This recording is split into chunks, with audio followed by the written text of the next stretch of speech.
Yeniden merhaba. Bu videomda çoğu kişiyi yakından ilgilendirdiğini düşündüğüm İngilizce mülakatlar hakkında ipuçları vereceğim.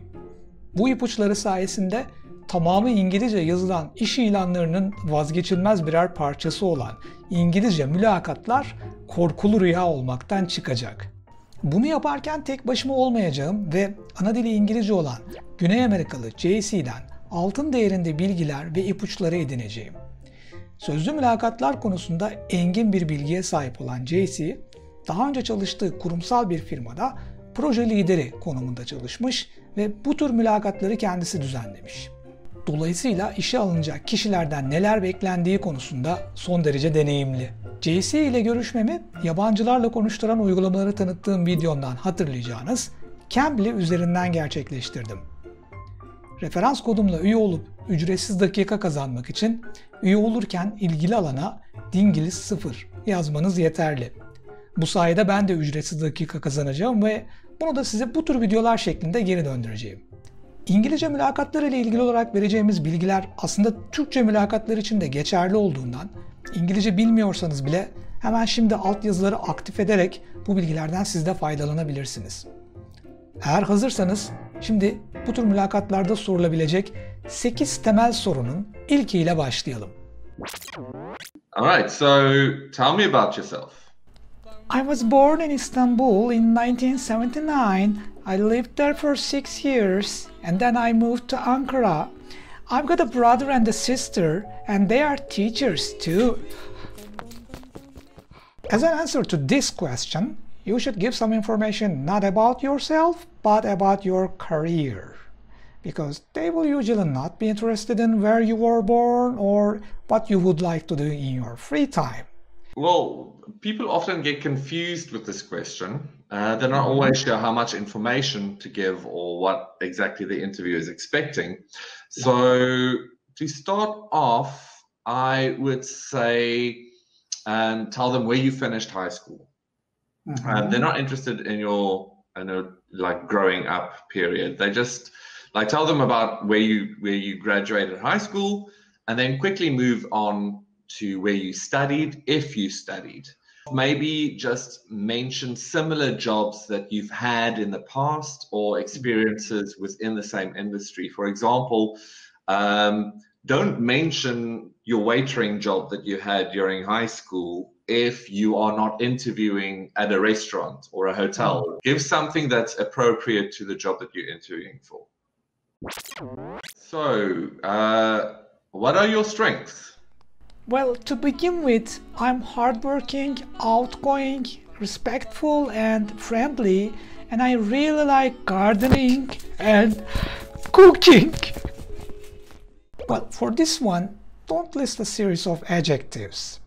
Instead, think about what characteristics that you have might be related to that particular position.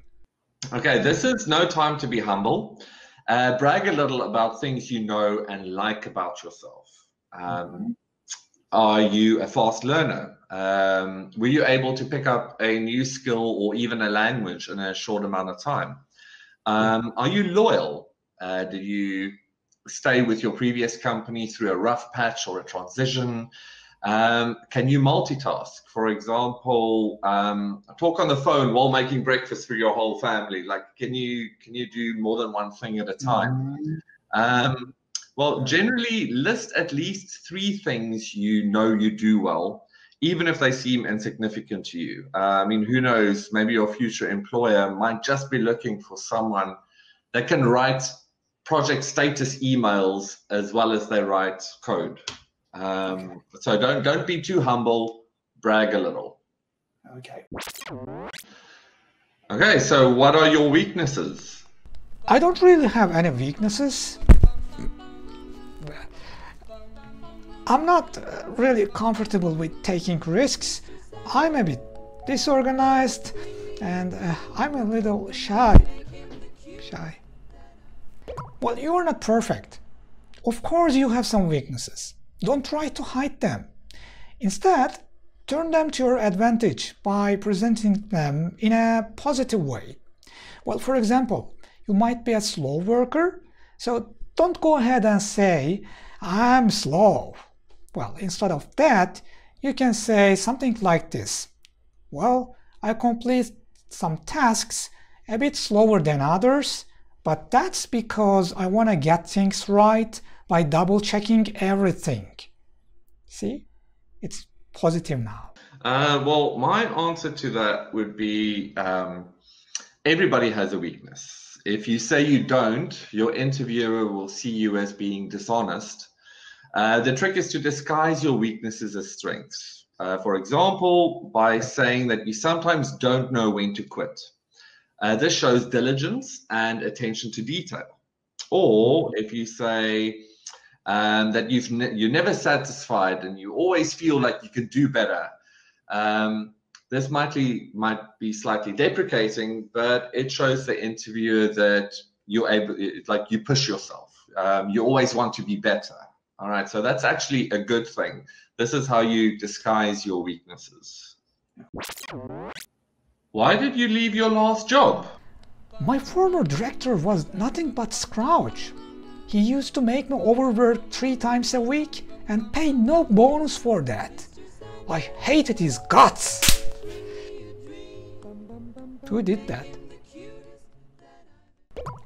Well, you may have been fired, laid off, or you might have quit your job willingly. Well, in all 3 cases, try to avoid saying negative things about your former employer. Well, instead of that, you can say things like, well, I'm looking for new challenges. I wasn't able to show my talents. Or I want to work for a company where I grow with it. See? First off, be honest. Most people leave because they need to make a change in their lives. But keep your answers simple yet precise.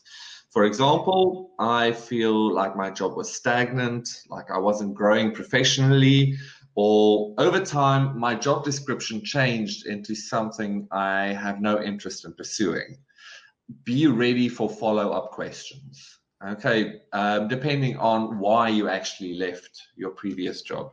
I mean, there are 100 reasons why people leave jobs. The rule here is never to badmouth your previous employer and to take responsibility for why you left, especially if you were let go or were fired.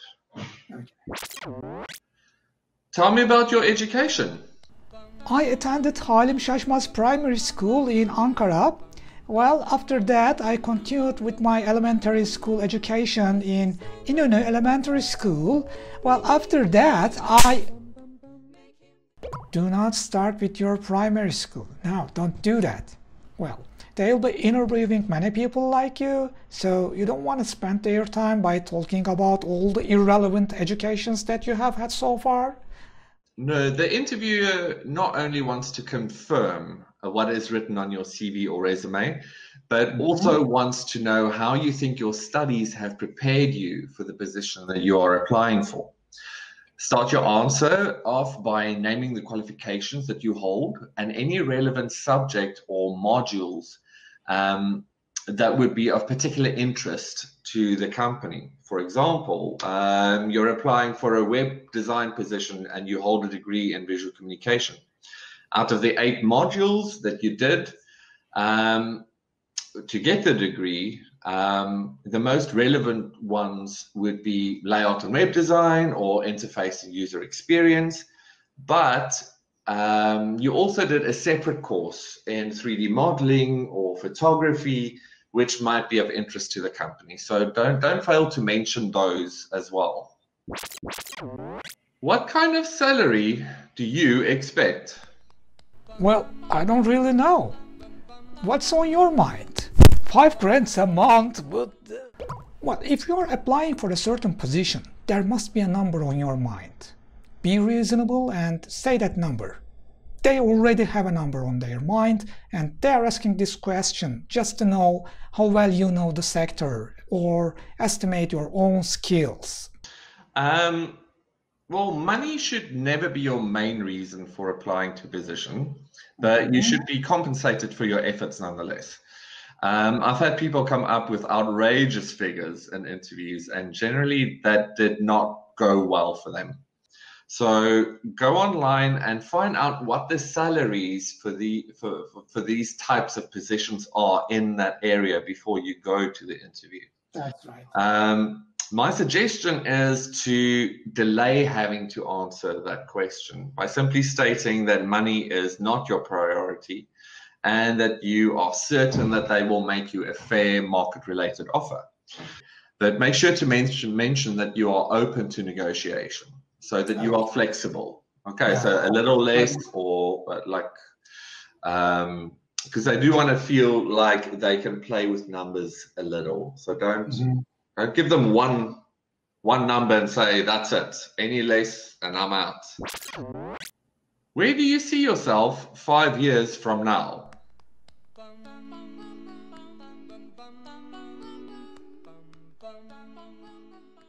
Obviously, each interviewer is different, but I feel like this would be the perfect time for you to be a bit more lighthearted in your answer by making an obvious joke like, hopefully working here. The interviewer wants to know about your aspirations, your goals. Do you feel like you can one day lead your own team or even head a department? Are you able to learn enough going forward to make yourself invaluable to the company? Keep your answers short and be a little overconfident here. Okay, should we go ahead and say, I'm going to rule this company someday? Maybe not go that far. Do you have any questions for me? No, I don't have anything to ask. I should have something to ask, guys. Even if it looks like a question of courtesy, it is still a part of the interview, and you should say yes. Because if you don't, they might think that you are not really interested in that position.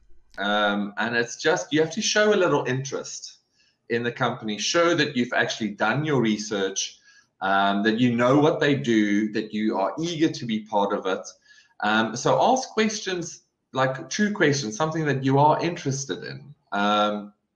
For example, the projects that you might be working on, or other projects that the company is also involved in. Yeah, also make sure to ask if there is a chance of you working your way up in the company.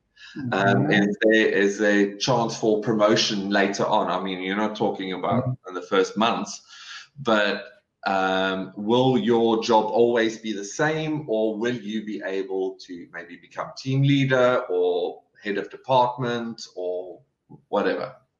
Like first, and I think one of the most important tips is to be there at least 15 minutes before your interview starts. I've had people rush in sweating.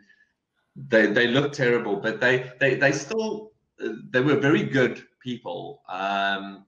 But it does show that punctuality is an issue. And for a lot of people, especially people in management, they take it quite seriously. It does not create a good impression. And interviews, after all, is about making a good impression.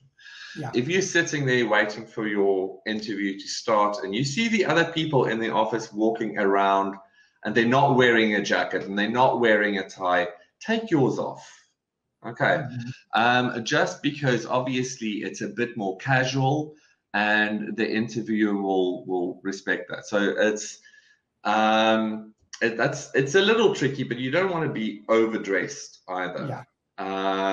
I remember I went for one interview once, and it was for a design studio, and I was very well dressed, and I got there, and the interviewer was a guy with a punk hairstyle with earrings everywhere.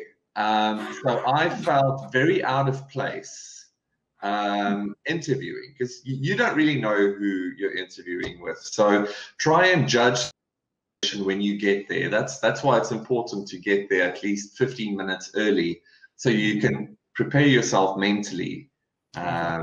Yeah. Verdiği bilgilerden ötürü JC'ye teşekkür ediyorum. İngilizce mülakatlara hazırlanmanın en güzel yolu İngilizce mülakat simülasyonu yapmak.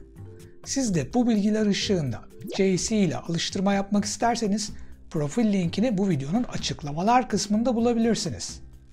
Programı son derece müsait ve halihazırda Türkiye'den pek çok öğrencisi var. Bir sonraki Listening Speaking videosunda görüşmek üzere. Hoşça kalın.